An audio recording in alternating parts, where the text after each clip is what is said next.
Hello বন্ধুরা, সবাই কেমন আছো? আশা করছি সবাই খুব ভালো আছো। আজ আমি তোমাদের প্রিয়া ও মানিকের সুন্দর একটি লাভ স্টোরি শোনাব। মানিক ছোট থেকেই দেশের বাইরে কানাডাতে তার বাবা মায়ের সাথে থাকে। তাদের আদিবাড়ি হল কলকাতায়।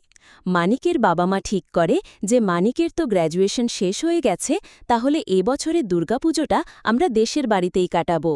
সেই কথা মতো মানিক ও তার বাবা মা কলকাতাতে পুজো দেখতে এসেছে। মানিক আগেও ২-৩ বার পুজো দেখলেও সে ছোটবেলায় এসেছিল, তাই তার সে কথা মনে থাকেনি। অষ্টমী দিন রাহুল মণ্ডপে ঠাকুর দেখতে বেরোয়। এত সুন্দর পরিবেশ, সুন্দর মূর্তি, কারুকার্য দেখে মানিক খুবই মুগ্ধ হয়। চারিদিকে দেখতে দেখতে রাহুল হাঁটতে শুরু করে। হঠাৎ তার সঙ্গে একটি মেয়ের ধাক্কা হয়ে যায়। মেয়েটি বলে, এই যে মিস্টার, দেখে চলতে পারেন না নাকি? মানিক তৎক্ষণাৎ বলে ওঠে, সরি ম্যাডাম, সরি, আমি ওপর দিয়ে তাকিয়েছিলাম তো, তাই দেখিনি। মেয়েটি বলে, ওকে ওকে, ঠিক আছে, আপনি কি এখানে নতুন? মানিক বলল, হ্যাঁ, আমি দেশের বাইরে থাকি। ও সরি, আমাদের তো আলাপ করা হলো না। আমি মানিক, আপনি? আমার নাম প্রিয়া। মানিক বলল, শুভ অষ্টমী প্রিয়া ম্যাডাম। প্রিয়া বলল, না, আমাকে ম্যাডাম বলতে হবে না, শুধু প্রিয়া বললেই হবে।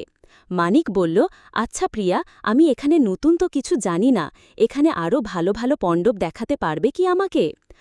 নিশ্চয়ই, তুমি হলে আমাদের অতিথি, কেন দেখাবো না? প্রিয়া স্কুটি নিয়ে গিয়েছিল তো, রাহুল সেটাতেই চড়ে বসল এবং তারা পুরো কলকাতা শহর ঘুরে ঘুরে বিভিন্ন মণ্ডপে ঠাকুর দেখতে লাগল। প্রিয়া সেদিন হলুদ রঙের শাড়ি পরেছিল এবং তার চুলগুলি খোলা আছে। চুলগুলো পুরো মানিকের মুখে এসে লাগছিল। হালকা হাওয়ায় চুলের মিষ্টি গন্ধে মানিক যেন কোথায় হারিয়ে যাচ্ছিল। এভাবে দুজন চারিদিকে ঘোরার পর প্রিয়া মানিককে তাদের বাড়ির পাশে কাছে নিয়ে যায়। মানিক, চলো, আজকে অনেক রাত হলো, কাল দেখা হচ্ছে। মানিক বলল, ঠিক আছে, সে তো না হয় বুঝলাম, কিন্তু কাল আমি তোমার সঙ্গে যোগাযোগ কি করে করব? তোমার ফোন নাম্বারটা তো দিয়ে যাও। প্রিয়া হেসে চলে যেতে লাগল আর বলল, দুর্গা মায়ের ইচ্ছে থাকলে কাল ঠিক দেখা হবে আমাদের। মানিক পরের দিন সন্ধ্যাবেলায় সেই মণ্ডপেই, যেখানে প্রথম দেখা হয়েছিল, সেখানেই বসে অপেক্ষা করতে থাকে। কিছুক্ষণ পর মানিক প্রিয়াকে দেখতে পায়। দূর থেকে প্রিয়াকে আসতে দেখে মানিক পুরো স্ট্যাচু হয়ে যায়। প্রিয়া সেদিন লাল কালারের একটা শাড়ি পরেছিল, খুব মিষ্টি লাগছিল। প্রিয়া মানিকের কাছে আসে, হাই মানিক, কেমন আছো? দুর্গামা তাহলে ঠিক মিলিয়ে দিল আজকে। মানিক তখনও প্রিয়ার দিকে একইভাবে তাকিয়ে আছে। প্রিয়া মানিক, মানিক দুবার ডাকতেই মানিক ইতস্তত হয়ে বলল, হ্যাঁ হ্যাঁ, বলো প্রিয়া। আজ না তোমাকে খুব সুন্দর লাগছে প্রিয়া। একটা কথা বলবো প্রিয়া, আমি না মনে হয় তোমার প্রেমে পড়ে গেছি কাল তোমার সাথে দেখা হবার পর। তোমার সাথে কাটানো প্রতিটা মুহূর্ত আমার এখনও চোখের সামনে ভাসছে। আমি তোমাকে ভালোবেসে ফেলেছি প্রিয়া।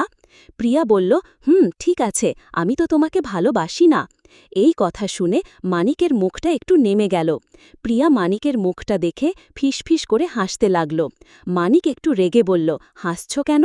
আমার মন ভেঙে খুব হাসি পাচ্ছে তোমার? প্রিয়া বলে, জানো মানিক, আমারও একটা কথা বলার আছে। সেদিন আমাদের ধাক্কা লাগার পর থেকেই তোমাকে আমার ভালো লাগে। মানিক বলল, তুমি আমাকে এই যে বললে ভালোবাসো না, আরে বোকা ছিলে, ওটা আমি তোমাকে রাগানোর জন্য বললাম। এই বলে প্রিয়া মানিকের গাল টিপে চলে গেল স্কুটি নিতে। এভাবে পুরো রাত, নবমীর দিন, তারা হাতে হাত রেখে এরপরে এক মণ্ডপ ঘুরতে লাগল। এভাবেই তাদের প্রেমের নতুন সূচনা শুরু হলো। তো বন্ধুরা, কেমন লাগলো তোমাদের এই স্টোরিটা?